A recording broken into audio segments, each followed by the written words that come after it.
உன்னிடம் சொல்வதற்கு எண்ணம் ஒன்றல்ல நூறிருக்கு.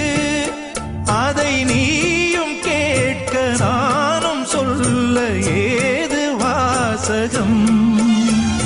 பாதச்சுவடுகள் போகும் பாதை அறிந்திங்கு நானும் கூட வருகின்ற போதும் கூட மறுப்பதோ நீயும்.